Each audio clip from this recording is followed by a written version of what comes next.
ഭഗവാനെ തൊഴുതെങ്കിലും നീ പറഞ്ഞ കാര്യമായിരുന്നു എന്റെ മനസ്സ് നിറയെ. കുളത്തിനുള്ളിൽ വെച്ച് നന്ദിനിയെ കൊല്ലാൻ ആളിനെ ഏർപ്പാട് ചെയ്തത് നീയാണെന്ന് അഖിലേച്ചി അറിഞ്ഞെന്നോ? അതെ ആന്റി, ഒരുപക്ഷെ അഖില ആ കുളക്കരയിൽ വെച്ച് എന്നെ കണ്ടിട്ടുണ്ടാവും. അതുമാത്രമല്ല, പോലീസിന്റെ ഇടി കൊണ്ടപ്പോ ഞാൻ ഏർപ്പാടാക്കിയ ആ വാടക കൊലയാളി എന്റെ പേര് പറയുകയും ചെയ്തു. ഞാൻ അപ്പോഴേ പറഞ്ഞതല്ലേ അവൻ എങ്ങാനും പിടിക്കപ്പെട്ട നീയും കുടുങ്ങുമെന്ന്. ഞാൻ കുളക്കരയിൽ നിന്നും മടങ്ങുമ്പോ തന്നെ പോലീസ് എന്നെ പിടിച്ചു. ആ, പോലീസ് പിടിക്കുന്നതും ഞൊടിയിടയിൽ ഇറങ്ങുന്നതും ഒക്കെ എനിക്കൊരു പുതുമയല്ലല്ലോ. അയ്യോ, അറസ്റ്റ് ചെയ്യാൻ വന്ന ഇൻസ്പെക്ടറോട് അതാ വാടക കൊലയാളിയും തൃച്ചംബരത്ത് അഖിലാണ്ടേശ്വരിയും തമ്മിലുള്ള മുൻ വൈരാഗ്യമാണെന്ന് വേണം കേസ് എഴുതാനെന്ന് ഞാൻ പറഞ്ഞു. പോലീസിന് രക്ഷപ്പെട്ടതെല്ലാം ഓക്കെ, സന്തോഷം. പക്ഷേ അഖില കാര്യം അറിയുമ്പോ തോക്കും എടുത്ത് ഇറങ്ങൂലേ? അതിന്ന് നീ എങ്ങനെ രക്ഷപ്പെടാനാ പോകുന്നത്? ആന്റി പറഞ്ഞത് സത്യം തന്നെയാ. കാര്യം അറിഞ്ഞ ഉടനെ അഖില തോക്കും എടുത്ത് വന്നു എന്റെ വീട്ടില്.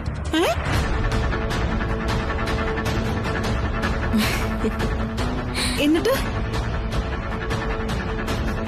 കൊല്ലാൻ തയ്യാറായി വന്ന അഖിലെ കൊല്ലാക്കൊല ചെയ്ത് മടക്കി അയച്ചിട്ടുണ്ട് ഞാൻ. ഇനി കുറച്ചുനാള് അഖില എന്നെ തേടി വരാൻ പോകുന്നില്ല. കൊല്ലാൻ വന്ന അഖിലയെ കൊല്ലാക്കൊല ചെയ്തെന്നോ? എന്താന്ന് വെച്ചാ മനസ്സിലാകുന്ന രീതിയിലൊന്ന് പറഞ്ഞി. പറയാം.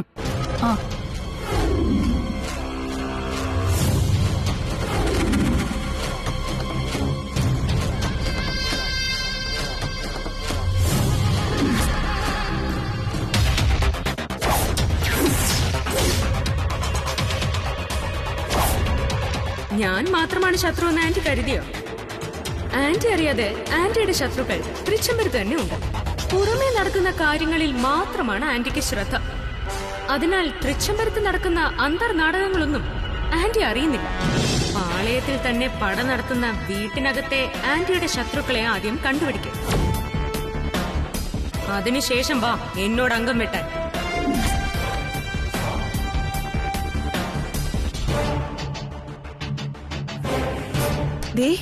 എന്ത് അബദ്ധമാ പ്രിയങ്ക നീ കാണിച്ചത്? ആവശ്യമില്ലാതെ മറ്റൊരു പ്രശ്നം കൂടിയല്ലേ നീ ഉണ്ടാക്കി വെച്ചിരിക്കുന്നേ? ആന്റി എന്തൊക്കെയാ പറയുന്നേ? ഇത് നമുക്ക് ആവശ്യമുള്ള കാര്യം തന്നെയല്ലേ? അതെ, അഖില അറിയാതെ തൃച്ചംബരത്ത് എന്താണ് നടക്കുന്നതെന്നറിയാൻ അഖില ഇറങ്ങിത്തിരിക്കുമ്പോ ആനന്ദും കല്യാണിയും തമ്മിലുള്ള പ്രേമബന്ധം മാത്രമായിരിക്കില്ല അറിയുന്നത്. നിന്റെ സഹോദരിയാണ് ഗംഗയെന്നുള്ള കാര്യം കൂടി തിരിച്ചറിഞ്ഞു വരും. അതോടെ എല്ലാവർക്കും കൂടി കൂട്ടത്തോടെ അങ്ങ് ജയിലിലേക്ക് പോവാം.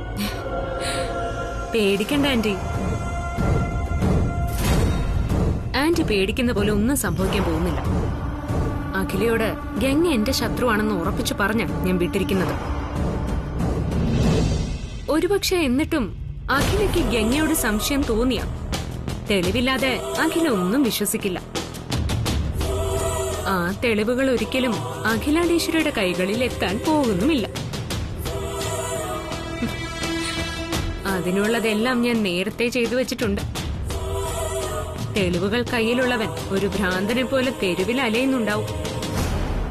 പക്ഷേ തൃച്ചംബരത്ത് നടക്കുന്ന കഥ വേറെയാ.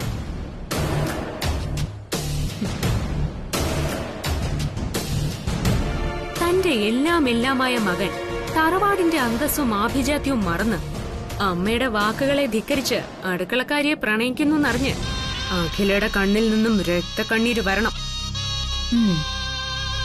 അതാണ് ഇനി ആന്റി കാണാൻ പോകുന്നത്. അത് മാത്രമല്ല, നമ്മൾ പല ആവർത്തി കൊല്ലാൻ ശ്രമിച്ച കല്യാണിയെ കുടുംബത്തിന്റെ അഭിമാനം സംരക്ഷിക്കാൻ വേണ്ടി അഖിലാണ്ടേശ്വരി തന്നെ വെടിവെച്ചോ വിഷം കൊടുത്തോ കൊല്ലും.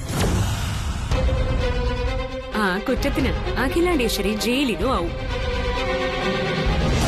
ഇതെല്ലാം കണ്ട് ഉള്ളമിടുപ്പിൽ നിന്ന് ശിവരാമകൃഷ്ണനും ഇല്ലാതാവും. പിന്നെ തൃച്ചംബരത്തെ മഹാറാണി ആരാ?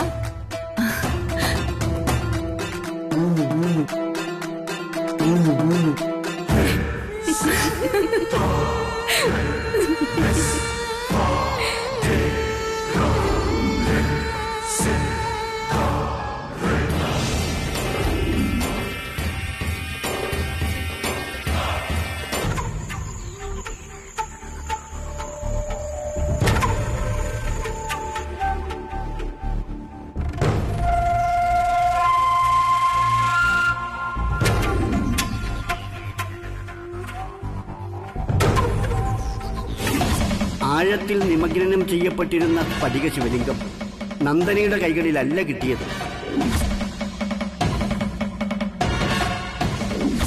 അത് ചെന്നു ചേർന്നത് കല്യാണിയുടെ കൈകളിലാണ്.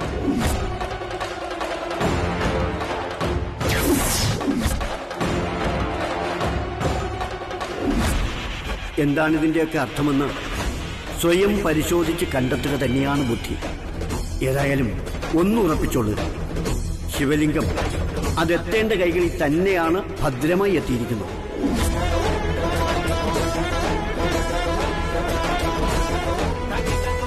മരുമകളെ കൊല്ലാൻ ശ്രമിച്ചത് ഞാനാണെന്ന് കണ്ടുപിടിച്ച ആന്റി സ്വന്തം വീട്ടിൽ എന്തൊക്കെയാ നടക്കുന്നതെന്ന് ഇതുവരെ കണ്ടുപിടിച്ചിട്ടില്ല.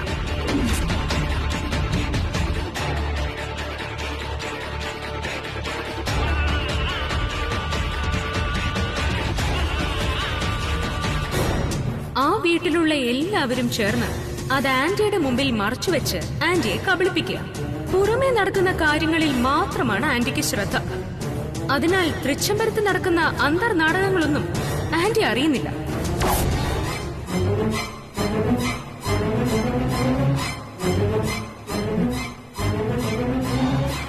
ഒരുപക്ഷേ ആനന്ദ് പലതും എന്നോട് തുറന്നു പറയാത്തതാണെങ്കിലോ? വേണ്ട, ആരോടും ഒന്നും ചോദിച്ചറിയാൻ നിൽക്കണ്ട. ആരുടെയും സഹായവും എനിക്ക് ആവശ്യമില്ല. സത്യം എന്താണെന്ന് ഞാൻ തന്നെ കണ്ടെത്തും.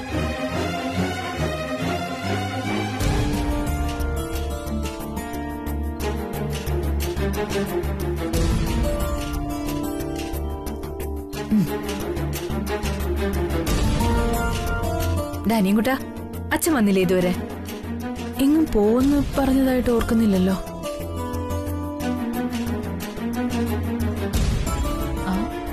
എന്താ ഡാനിയൻകുട്ടാ ഇഞ്ചി തിന്ന കുരങ്ങനെ പോലെ? എന്തു പറ്റി?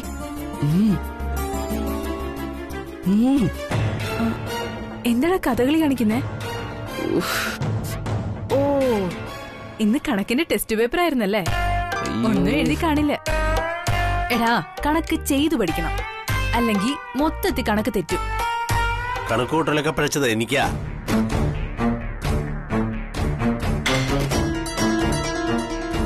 നിന്റെ തലവട്ടം കണ്ട അന്നു മുതല്. എന്താ അച്ഛൻ ദേഷ്യപ്പെട്ട് നിൽക്കണേ? ഇവിടെ എന്തെങ്കിലും പ്രശ്നം ഉണ്ടായോ? അനിയൻ കൊണ്ട് എന്തെങ്കിലും തെറ്റ് ചെയ്തോ? തെറ്റ് ചെയ്ത് അവനല്ല, ഞാനാ. നാട്ടിൽ ജീവിക്കേണ്ട നിന്നെയൊക്കെ ഇങ്ങോട്ട് കൂട്ടിക്കൊണ്ടുവന്നതാ ഞാൻ ചെയ്ത ഏറ്റവും വലിയ തെറ്റ്. എന്താ അച്ഛൻ ഇങ്ങനെയൊക്കെ പറയണേ? എന്താ ഇവിടെ ഉണ്ടായേ? ചെയ്തതെല്ലാം ചെയ്തു വെച്ചിട്ട് എന്താ ഉണ്ടായെന്ന് ഇപ്പൊ അവൾക്ക് ഒന്നും അറിയാത്തൊരു പഞ്ച പാവം.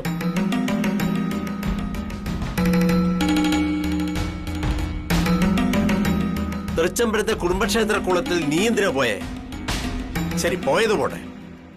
കുളത്തിൽ കിടന്ന സ്ഫടിക ശിവലിംഗം നീ എന്തിനെടുത്തു?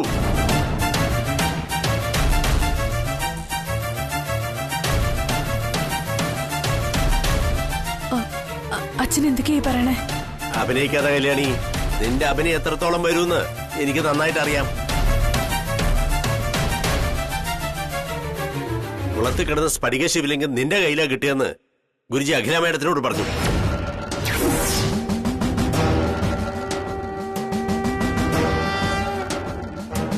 ഞാനത് കേട്ടു നിന്നപ്പോ ഒരു നിമിഷം എന്റെ ശ്വാസം നിലച്ചു പോയതുപോലെ തോന്നി. അഖില മേഡത്തിന്റെ മരുമക്കൾക്ക് ആർക്കെങ്കിലും കിട്ടേണ്ട ശിവലിംഗം നിന്റെ കയ്യിലാ കിട്ടിയെന്നറിഞ്ഞ് മാഡം തകർന്നു നിൽക്കുന്ന കാഴ്ച ഞാൻ കണ്ടു.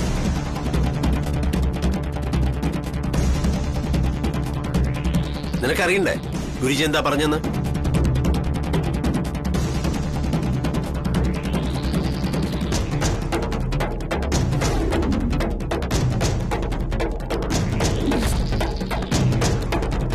നടന്നതൊക്കെ ഞാൻ പറഞ്ഞു കഴിഞ്ഞു. എന്താണിതിൻ്റെയൊക്കെ അർത്ഥമെന്ന് സ്വയം പരിശോധിച്ച് കണ്ടെത്തുക തന്നെയാണ് ബുദ്ധി. ഇനി മുതൽ പ്രപഞ്ചശില്പിയായ ദൈവം ആ സ്ഫടിക ശിവലിംഗത്തിലൂടെ ദൈവനീതി നടപ്പിലാക്കും. നേരിടാൻ തയ്യാറായിക്കൊള്ളുക.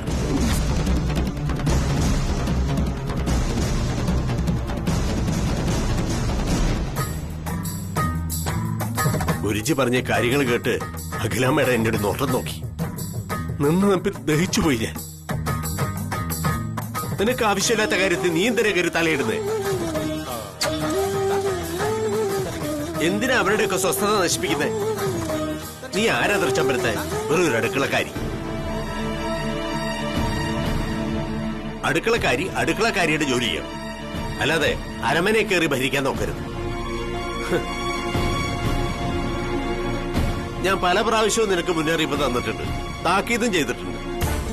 അവനവൻ അർഹതപ്പെട്ടതേ അവനവൻ മോഹിക്കാവൂന്ന്.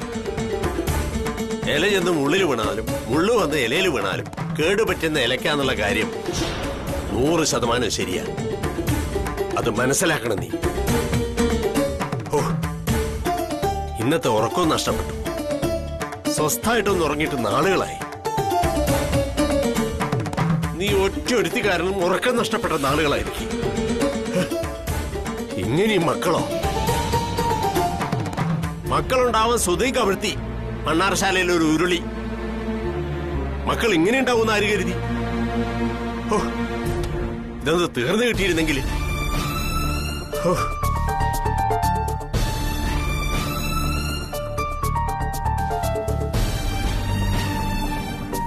ചേച്ചി, അച്ഛൻ വന്നപ്പോഴേ എന്തോ പ്രശ്നമുണ്ടെന്ന് എനിക്ക് തോന്നിയിരുന്നു. എന്നെ ദഹിപ്പിക്കുന്ന ഒരു നോട്ടം നോക്കിയിട്ട് അച്ഛനകത്തോട്ട് പോയത്. ചേച്ചി വിഷമിക്കണ്ട, ആ സ്ഫടിക ശിവലിംഗം കിട്ടേണ്ട കൈകളിൽ തന്നെയാ കിട്ടിയത്.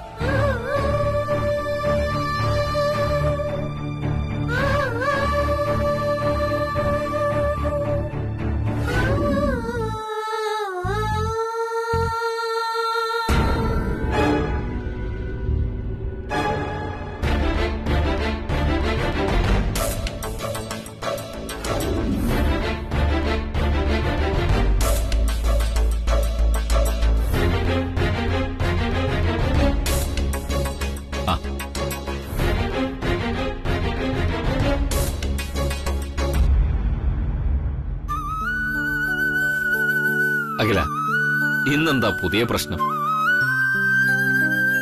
കൺമുന്നിൽ കണ്ടതെല്ലാം അസത്യമെന്നറിയുമ്പോ മനസ്സിനുള്ളിൽ വല്ലാത്തൊരു ഭയം. അതാ ഇപ്പൊ എന്റെ പ്രശ്നം. എന്താ അഖില നീ പറയുന്നത്? എന്താ സത്യം? എന്തിനും ഭയം? എനിക്കൊന്നും മനസ്സിലാവുന്നില്ല. നീ എനിക്ക് മനസ്സിലാവുന്ന ഭാഷ പറഞ്ഞെന്ന്.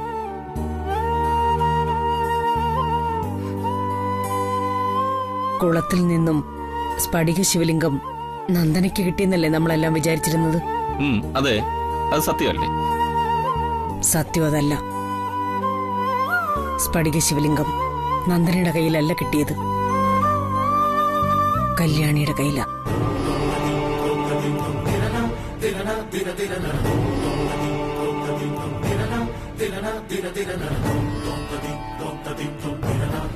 സ്ഫടികലിംഗം അതിന് അർഹതപ്പെട്ടവൾക്ക് തന്നെ കിട്ടിയിരിക്കുന്നു. ദൈവം അതിനുള്ള അവകാശം അവൾക്ക് നൽകിയിരിക്കുന്നു. എന്താകില്ല നീ പറയുന്നത്? കല്യാണിയുടെ കയ്യിലാണ് ശിവലിംഗം കിട്ടിയെന്ന് നീ എങ്ങനെ അറിഞ്ഞു? നിന്നോട് ആര് പറഞ്ഞു? ഗുരുജി പറഞ്ഞു. ഗുരുജിയോ? വെള്ളത്തിന് മുകളിൽ നടന്ന കാര്യങ്ങളെ എനിക്കറിയൂ. വെള്ളത്തിനടിയിൽ നടന്ന കാര്യങ്ങൾ ഗുരുജിയാണ് എന്നോട് പറഞ്ഞത്.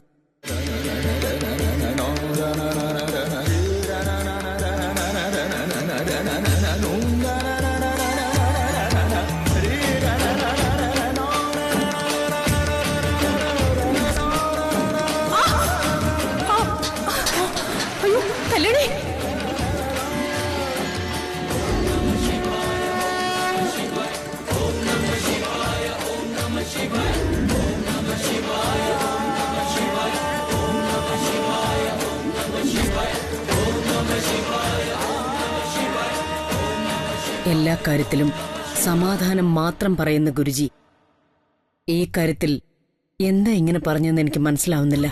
ഉം. മനസ്സിൽ വലിയ സ്ഥാനമാണ് ഗുരുജിക്ക് നൽകിയിരുന്നത്. ആ ഗുരുജി ഇങ്ങനെ പറയുന്നു ഞാനൊരിക്കലും പ്രതീക്ഷിച്ചിരുന്നതേയില്ല. എനിക്കൊന്നും മനസ്സിലാവുന്നില്ല കൃഷ്ണേട്ടാ. കല്യാണിയുടെയും ആനന്ദിന്റെയും കല്യാണക്കാര്യം അഖിലയോട് എപ്പോൾ പറയണമെന്നോർത്ത് ഞാൻ വിഷമിക്കുകയായിരുന്നു. എന്നാൽ അത് ഗുരുജിയായിട്ട് തന്നെ തുടങ്ങി വെച്ചു.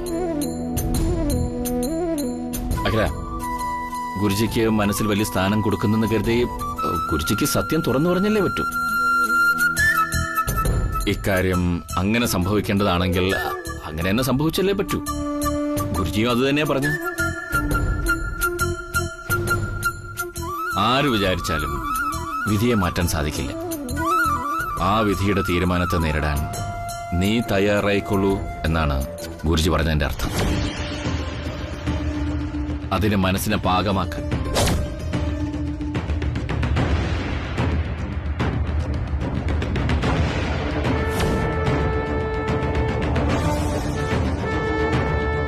നിന്റെ അറിവുകൾക്കപ്പുറമാണ് വിധിയുടെ നിശ്ചയം എന്ന് തന്നെയാണ് ഗുരുജി നിന്നോട് പറഞ്ഞത്.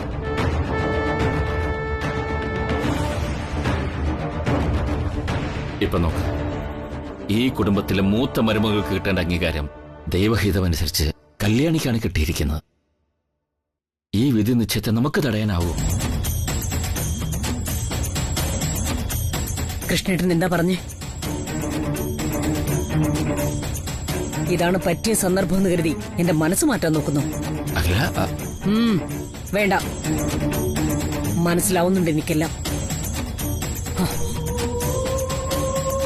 കൃഷ്ണേട്ടന്റെ പിറന്നാൾ ദിവസം ആനന്ദിന്റെയും കല്യാണിയുടെയും കല്യാണക്കാര്യം പറഞ്ഞു വന്നത് ഞാൻ മറന്നിട്ടൊന്നുമില്ല.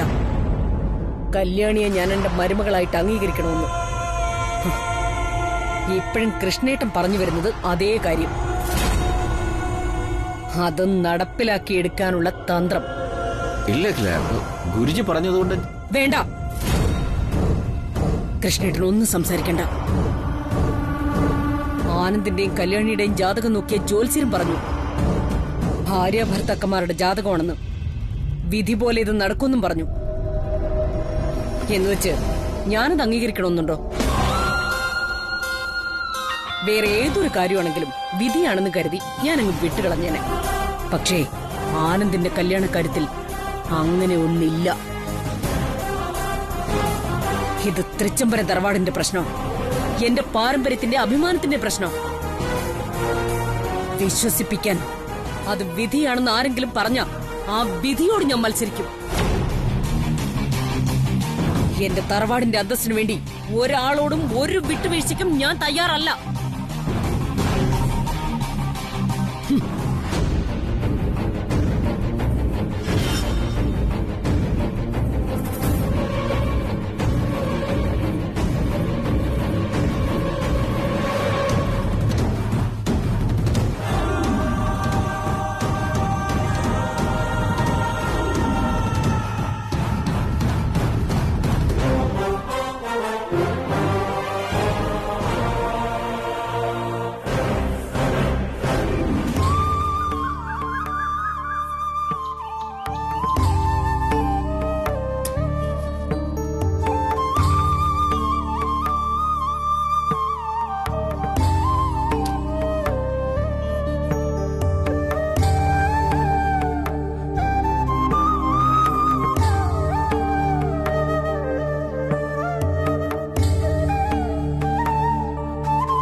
എന്തു പറ്റി അച്ഛാ? മുഖം വല്ലാണ്ടിരിക്കണേ. അച്ഛൻ ഇന്നലെ ഉറങ്ങിയില്ലേ? ഇല്ല, ഉറങ്ങാൻ കഴിഞ്ഞില്ല. എന്റെ മോളെ വഴക്ക് പറഞ്ഞു കിടന്ന അച്ഛൻ ഉറക്കം വരില്ല. എന്റെ മോൾ അറിഞ്ഞുകൊണ്ട് ഒരു തെറ്റും ചെയ്തിട്ടില്ലെന്നും തെറ്റ് ചെയ്യില്ലെന്നും അച്ഛനറിയാം. നിനക്ക് എല്ലാവരോടും സ്നേഹമുണ്ട്, ആർക്കും ഒരു ഉപദ്രവമില്ലാതെ ജീവിക്കണമെന്നുള്ള ആഗ്രഹമുണ്ട്. പക്ഷേ ചില സാഹചര്യങ്ങളിൽ നീ പെട്ടുപോയി, അതും എനിക്കറിയാം. അച്ഛനെന്താ പറഞ്ഞു വരുന്നത്? പറയാം.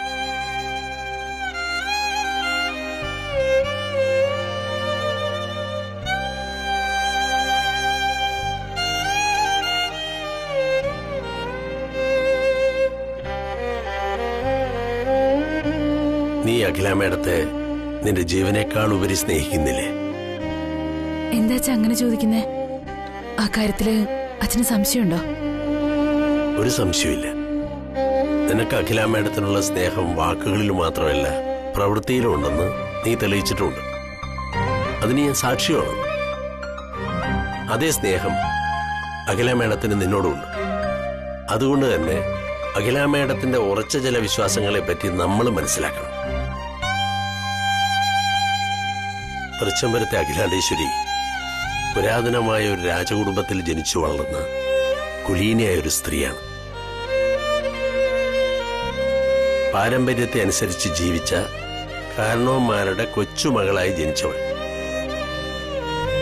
തൃച്ചംബരത്തെ മൂത്ത മരുമകളായി വന്ന അഖില മേഡത്തെ സംബന്ധിച്ചിടത്തോളം അവരുടെ തറവാട്ടു മഹിമയും പ്രൗഢിയും വലുതാണ്. അതിന് കോട്ടം തട്ടുന്ന ഒരു കാര്യത്തെപ്പറ്റിയും ചിന്തിക്കാൻ പോലും അവർക്ക് സാധ്യമല്ല.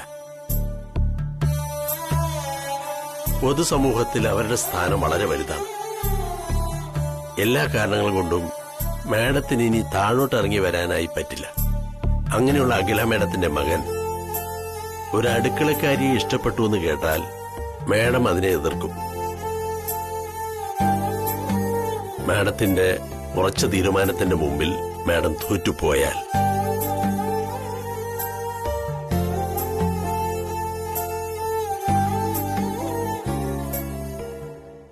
പിന്നെ സംഭവിക്കുന്നത് ഒരു മരണമായിരിക്കും. തലകുനിക്കാൻ തയ്യാറല്ലാത്ത അവർ ചിന്തിക്കുന്നത് അതുതന്നെയായിരിക്കും.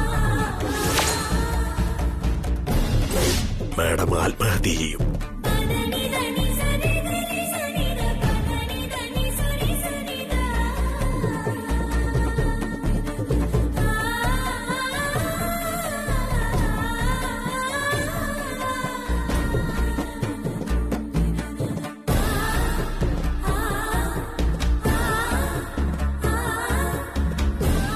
അതിന് കാരണക്കാരി എന്റെ മകളായാൽ പിന്നെ ഈ അച്ഛൻ ജീവിച്ചിരുന്നിട്ട് കാര്യമില്ല.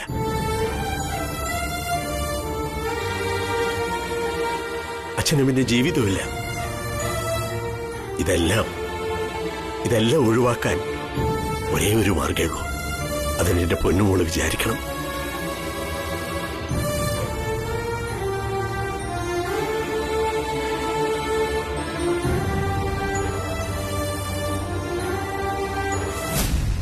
വലിയ കുഞ്ഞിനെ നീ മറക്കണം. മറന്നേ പറ്റൂ. മറ്റാർക്കും വേണ്ടിയല്ല, നിന്റെ അച്ഛന് വേണ്ടി എന്റെ മോളത് ചെയ്തേ പറ്റൂ. ഞാൻ കൈയെടുത്ത് തൊഴാൻ നിന്നെ. എന്താ ഇതൊക്കെ? തീരുമാനം നീ വേണം പറയാൻ. എല്ലാം അവസാനിപ്പിക്കാമെന്ന് എന്റെ മോൾ അച്ഛന് വാക്ക് തരണം.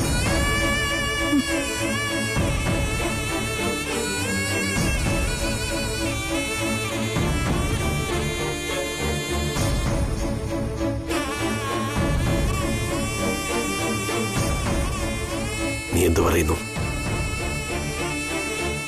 എന്റെ മനസ്സാകെ തകർന്നിരിക്കുക അച്ഛാ. ഞാൻ അമ്പലത്തിൽ പോയിന്ന് പ്രാർത്ഥിക്കട്ടെ. എന്റെ ദേവി എനിക്കൊരു മാർഗം കാണിച്ചു തരും. ചെല്ല്, നിന്റെ വിളപ്പുറത്തമ്മയോട് പ്രാർത്ഥിച്ചിട്ട് തീരുമാനമായിട്ട് വാങ്ങോളെ. അച്ഛൻ മോളുടെ തീരുമാനം അറിയാൻ പ്രാർത്ഥനയോടെ ഇവിടെ തന്നെ ഉണ്ടാവും.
പ്രിയങ്കെ, ഒരല്പം താമസിച്ചു പോയി. ശോ, എന്ത് ട്രാഫിക്കാ റോഡില്. സാരമില്ല ആന്റി, വാ. ആ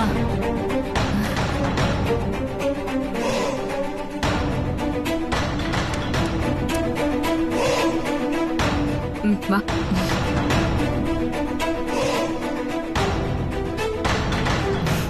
ഇരിക്കെ.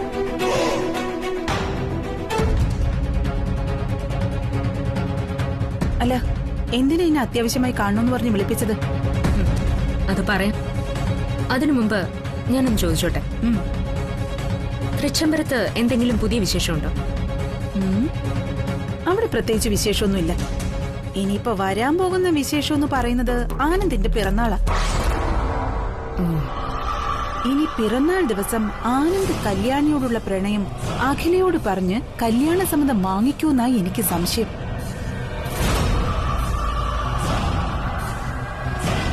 അതിനുള്ള അണിയൊരുക്കങ്ങൾ അവിടെ നടക്കുന്നുണ്ട്. അതിന് അഖില സമ്മതിക്കൂ ആന്റി? സമ്മതിക്കാനൊരു വഴിയുമില്ല. അങ്ങനെയാണെങ്കിൽ പിറന്നാൾ ദിവസം ആവണ്ട. അതിനു മുമ്പേ ആനന്ദും കല്യാണിയും തമ്മിലുള്ള പ്രണയ രഹസ്യം ഞാൻ അഖിലെ അറിയിക്കാം. ആ, അത് കൊള്ളാം പ്രിയങ്കെ. അവൻ പറയുന്നതിന് മുൻപേ അഖില ഇതറിഞ്ഞ തൃച്ചംബരത്തൊരു പൊട്ടിത്തെറി നടക്കും, അത് ഉറപ്പാ. അതെ ആന്റി, അതിനുള്ള മുന്നൊരുക്കം ഞാൻ ചെയ്തു കഴിഞ്ഞു. ഏ,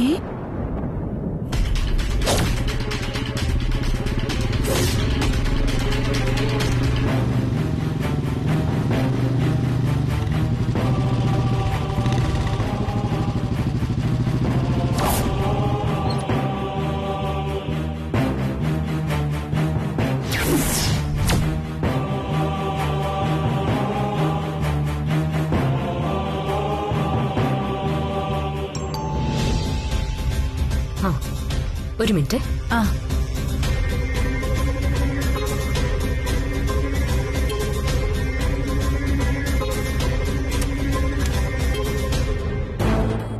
ആ, നമസ്കാരം മാഡം.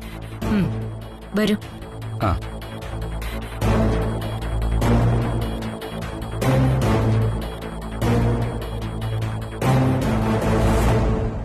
ഋഷി, ഋഷി, ഇതാണ് വിലാസിനി ആന്റി. നമസ്കാരം മാഡം. ഞാൻ ഋഷി. നമസ്കാരം. മാഡത്തിനെ ഇതിനു മുമ്പ് ഞാൻ കണ്ടിട്ടുണ്ട്. മാത്രമല്ല മാഡം എന്നെ ഫോട്ടോയിൽ കാണിച്ചിട്ടുണ്ടല്ലോ. കല്യാണിയും ആനന്ദും തമ്മിലുള്ള പ്രണയത്തിന്റെ ആഴം എന്താണെന്ന് ഇവനാണ് തെളിയിക്കാൻ പോകുന്നത്. ഇയാളാരാ, ഡിറ്റക്റ്റീവോ? ഡിറ്റക്റ്റീവ് ഒന്നും അല്ല ആന്റി, ഇവനാണ് കല്യാണിയെ കല്യാണം കഴിക്കാൻ പോകുന്ന അവളുടെ പ്രതിശ്രുത വരൻ.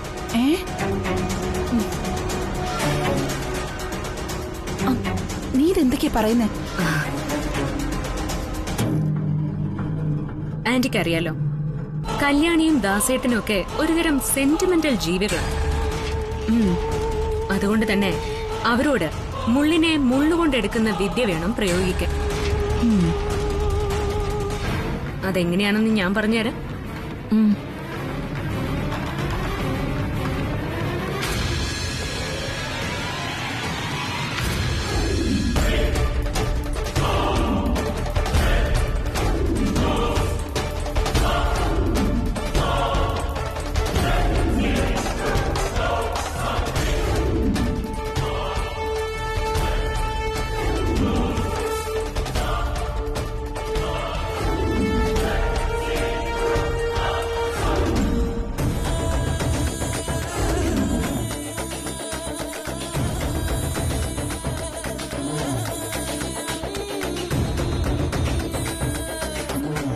ഋഷിക്ക് ഞാൻ പറഞ്ഞ കാര്യങ്ങളെല്ലാം വ്യക്തമായിട്ട് മനസ്സിലായല്ലോ? മനസ്സിലായി മാഡം. മാഡം പറയുന്നത് പോലെ ഞാൻ ചെയ്യാം. എന്നാ എത്രയും പെട്ടെന്ന് അതിനുള്ള തയ്യാറെടുപ്പുകൾ നടത്തിക്കോ. ശരി മാഡം, എന്നാ ഞാൻ ഇറങ്ങുന്നു.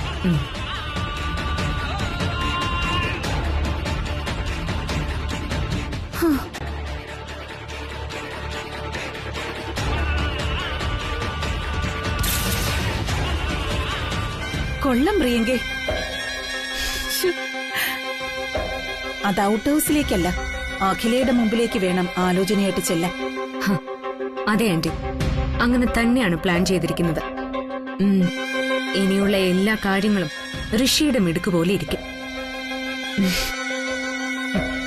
മിടുക്കനാണ് അവൻ.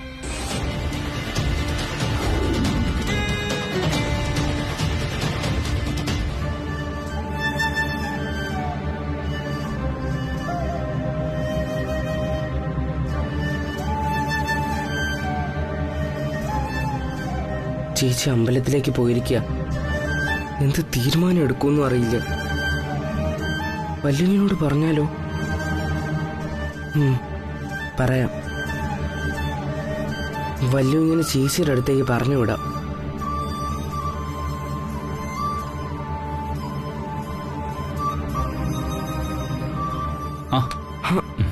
വല്യുവിനെ എന്താ നീ ഇങ്ങോട്ട്?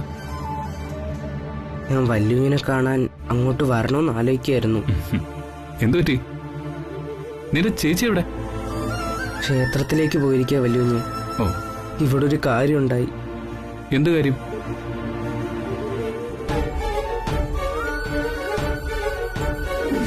കുളത്തിൽ കിടന്ന സ്ഫടിക ശിവലിംഗം നിന്റെ കയ്യിലാ കിട്ടിയെന്ന് ഗുരുജി അഖില മേഡത്തിനോട് പറഞ്ഞു. വലിയ കുഞ്ഞിനെ നീ മറക്കണം, മറന്നേ പറ്റൂ. മറ്റാർക്കും വേണ്ടിയല്ല, നിന്റെ അച്ഛന് വേണ്ടി എന്റെ മോളത് ചെയ്തേ പറ്റൂ. എന്റെ ദേവി, എനിക്കൊരു മാർഗം കാണിച്ചു തരും.